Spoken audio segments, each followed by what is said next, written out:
অসম চৰকাৰৰ কেবিনেটে অসমৰ তৃতীয় শ্ৰেণীৰ পৰা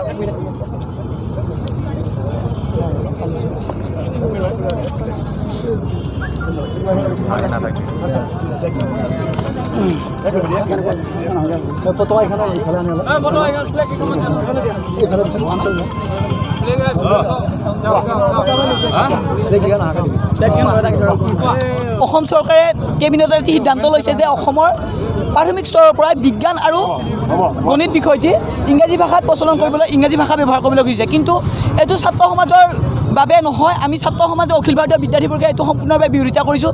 কিয়নো আমি বিশ্বাস কৰোঁ যে মাতৃভাষাত সদায় প্ৰাথমিক শিক্ষাটো প্ৰদান কৰিব লাগে।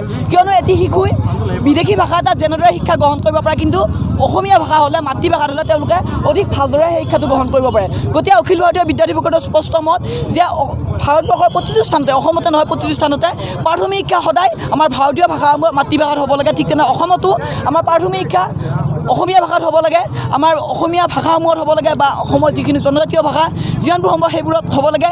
অসম চৰকাৰৰ প্ৰধান কৰ্তব্যটো হৈছে অসমীয়া ভাষা সুৰক্ষিত কৰা, বা অসমৰ যিবোৰ আঞ্চলিক ভাষা, অসমৰ যিটো জনজাতীয় ভাষাসমূহ সুৰক্ষিত কৰা বা ইয়াৰ প্ৰচাৰ প্ৰসাৰত কাম কৰা। কিন্তু আমি দেখিছোঁ ইয়াৰ সম্পূৰ্ণভাৱে বিৰোধিতা কৰি, ৰাষ্ট্ৰীয় শিক্ষানীতিকো বিৰোধিতা কৰি অসম চৰকাৰে কি কৰিছে যে ইংৰাজী ভাষাৰ প্ৰচাৰ প্ৰসাৰ লাগি গৈছে। কিন্তু অসম চৰকাৰৰ কাম হ'ল অসমীয়া ভাষা সুৰক্ষিত কৰা বা অসমীয়া ভাষা প্ৰচাৰ কৰা। কিন্তু ইয়াৰ বিপৰীতে অসম চৰকাৰে কেৱল ইংৰাজী ভাষা প্ৰচাৰ প্ৰসাৰ লাগি গৈছে। গতিকে আমি ইংৰাজী ভাষা বিৰোধ কৰা নাই, কিন্তু আমি আশা কৰোঁ যে অসমতে যদি অসমীয়া ভাষা নপঢ়ে তেতিয়াহ'লে ক'ত পঢ়িব? ইংলেণ্ডত যায় অসমীয়া ভাষা কোনেও নপঢ়ে। গতিকে আমাৰ দাবী যে অসমত অসমীয়া ভাষা হ'ব লাগিব। ৰাষ্ট্ৰীয় শিক্ষানীতি আমি অখিল ভাৰতীয় বিদ্যাৰ্থী পৰিষদে ৰাষ্ট্ৰীয় শিক্ষানীতি দাবী কৰিছিলোঁ, আৰু তাৰ ফলত 2020 চনৰ ৰাষ্ট্ৰীয় শিক্ষানীতি আহিল, আৰু তাৰ পৰাই অখিল ভাৰতীয় বিদ্যাৰ্থী পৰিষদে ৰাষ্ট্ৰীয় শিক্ষানীতি এটা সম্পূৰ্ণভাৱে বলবৎ হয় তাৰ কাৰণে কাম কৰি আছোঁ, বা অসম চৰকাৰৰ লগতো আমি আগতেও কাম কৰিছোঁ, বা তেওঁলোকক যথেষ্ট পৰিমাণে সহায় কৰিছে।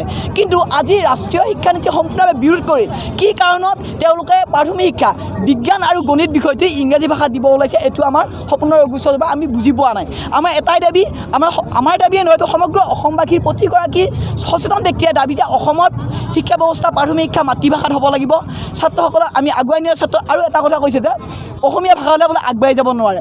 অতদিনে ইমানবোৰ ছাত্ৰ ছাত্ৰীয়ে অসমীয়া ভাষাত পঢ়ি অতখিনি আগবাঢ়ি গৈছে। ভাষাটো সদায় শিকিবলৈ, গতিকে ই ভাষাটো আগবাঢ়ি যোৱা বা বাধাৰ সৃষ্টি কৰিব নোৱাৰে। গতিকে অসমত অসমীয়া ভাষা লাগিবই।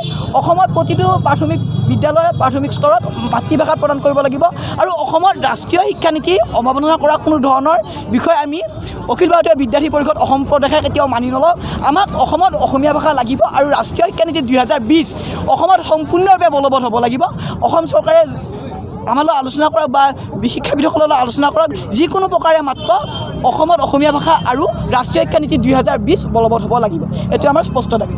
কি কৰিলে আজি কি কৰিলে? ABCP হ'ল ভাৰতৰ বৃহৎ সংগঠন। আপোনালোকে এগৰাকী কেবিনেট মিনিষ্টাৰে তাচ্ছিল্য কৰি কথা ক'লে, সেয়েহে এতিয়া গোটেই সমগ্ৰ ভাৰতবৰ্ষতে চৰ্চা। এই ক্ষেত্ৰত আপোনালোকৰ প্ৰতিক্ৰিয়া কি হ'ব? হয়, অখিল ভাৰতীয় বিদ্যাৰ্থী পৰিষদ ভাৰতৰে নহয়, বিশ্বৰ এটি সৰ্ববৃহৎ অৰাজনৈতিক ছাত্ৰ সংগঠন। গতিকে ৰাজনৈতিক ব্যক্তিয়ে আমাৰ ক্ষেত্ৰত কি কৈছে সেই কথা আমাৰ ক্ষেত্ৰত আমাৰ দৰকাৰ নহয়। আমাৰ মত হৈছে যে আমি শিক্ষাৰ ক্ষেত্ৰত কাম কৰিম অৰাজনৈতিকভাৱে। আমাৰ কোনো ৰাজনৈতিক দল বা কোনো ৰাজনৈতিক ব্যক্তিৰ লগত আমাৰ কোনো ধৰণৰ কথা নাই। আমি কৰজোৰে হাতযোৰ কৰি কৈছোঁ যে আমাৰ ৰাজনৈতিক দলৰ কোনো কথা নাই, আমি ৰাজনৈতিক ব্যক্তিও নহয়, ছাত্ৰসকল আমি অৰাজনৈতিক। গতিকে ৰাজনৈতিক মন্তব্যৰ পৰা আমি বিৰত থাকি, কিন্তু আমি ছাত্ৰ সমাজৰ হকে আমি আগবাঢ়ি যাম বা মাত মাতি যাম। অখিল ভাৰতীয় বিদ্যাৰ্থী পৰিষদে সদায় অৰাজনৈতিকভাৱে ছাত্ৰ সমাজৰ হয়, ছাত্ৰসকলৰ সৈতে মাত মাতি আহিছে। আৰু যিটো বিষয় এইটো আমি ভাবিছোঁ যে এইটো আমাৰ ভৱিষ্যত প্ৰজন্মৰ বাবে নহয়, আমাৰ মাতৃভাষা লাগিব। গতিকে সেইকাৰণে আমি আহিছোঁ। আমি ৰাজনৈতিক বিষয়ত আমি ইতিমধ্যে অসম প্ৰদেশে এই ক্ষেত্ৰত আমাৰ PSBৰ জৰিয়তে আগবঢ়াইছে। গতিকে সেইটো আমি একমত। অসম প্ৰদেশে যি কৈছে এইটো আৰু আমি আৰু দুনাই নকওঁ, কাৰণ যিহেতু আমি কোনো এগৰাকী ৰাজনৈতিক কথা আমি ক'বলৈ অহা নাই। আমাৰ দাবী হৈছে আমাৰ ৰাষ্ট্ৰীয় শিক্ষানীতি সম্পূৰ্ণভাৱে বলবৎ হ'ব লাগে, আৰু অসমত মাতৃভাষাটো অসমীয়া ভাষা সুৰক্ষিত হ'ব লাগে।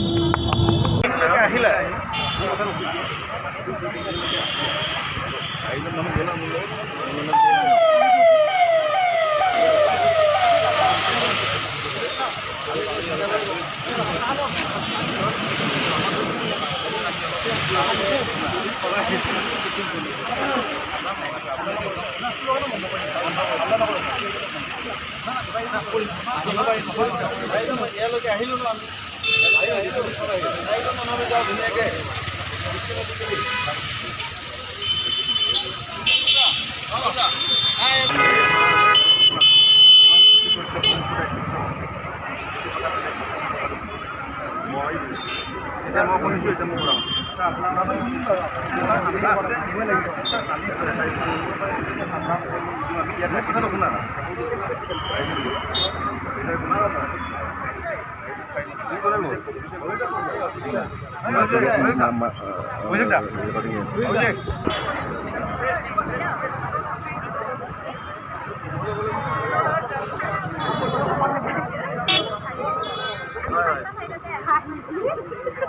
আৰু এইটো আছে নেকি যে হেৰি যে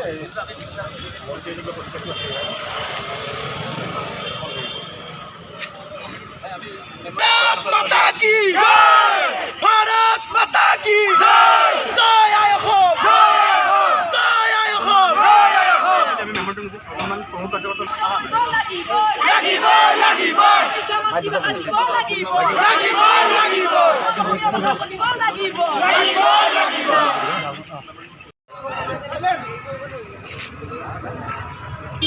আমি যিটো আমাৰ অসমত প্ৰাথমিক শিক্ষা বিজ্ঞান আৰু গণিত বিষয় যি ইংৰাজী মাধ্যমত কৰিব বিচাৰিছে আমি অখিল ভাৰতীয় বিদ্যাৰ্থী পৰিষদে এই বিষয়টো আমি কেতিয়াও মানি নলওঁ আৰু সেই উদ্দেশ্যে আজি আমি মহোদয় উপায়ুক্ত মহোদয় দৰং জিলা উপায়ুক্ত মহোদয়ৰ জৰিয়তে আমি অসমৰ শিক্ষামন্ত্ৰী মহোদয়ক আজি আমি স্মাৰকপত্ৰ প্ৰদান কৰিম। আমি ইয়াতে লিখিছোঁ যে প্ৰতিমাননীয় শিক্ষামন্ত্ৰী উপায়ুক্ত মহোদয়ৰ জৰিয়তে বিষয় স্মাৰকপত্ৰ তাৰিখ 26 আগষ্ট 2022 মহাশয় নমস্কাৰ গ্ৰহণ কৰিব।